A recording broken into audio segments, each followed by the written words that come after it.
Jackie, were your parents supportive of you when you started out in comedy?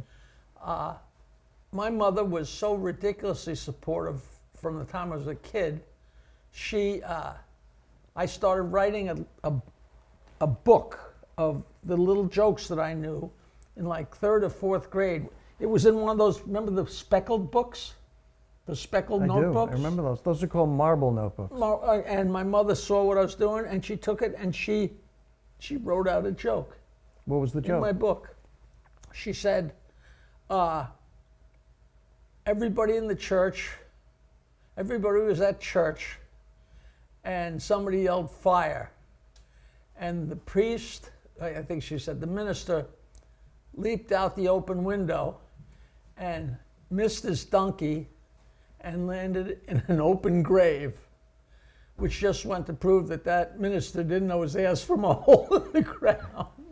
And I was in like third or fourth grade. So yes, my mother, I guess, was either encouraging or I don't know what you'd call it, but it was very inappropriate and still is very funny. And it is still in Jackie's act. Well, what are you going to do, get rid of something like that? She was great. My mother was very wild.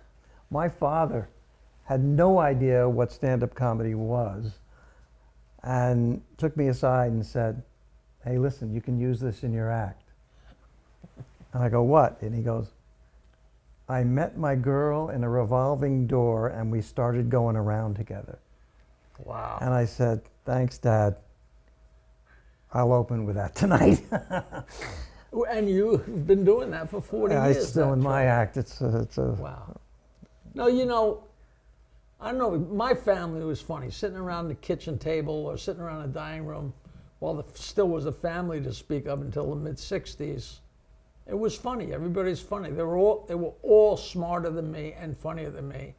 And it was always interesting, but you don't think about that. You know, whatever happens in your family, you just assume that's what every family's like. You know, that they all battle and that they all eat this and complain about this, and you know, and then you find out there's more normal people out there. I got to tell you. Not necessarily happier. Fair enough.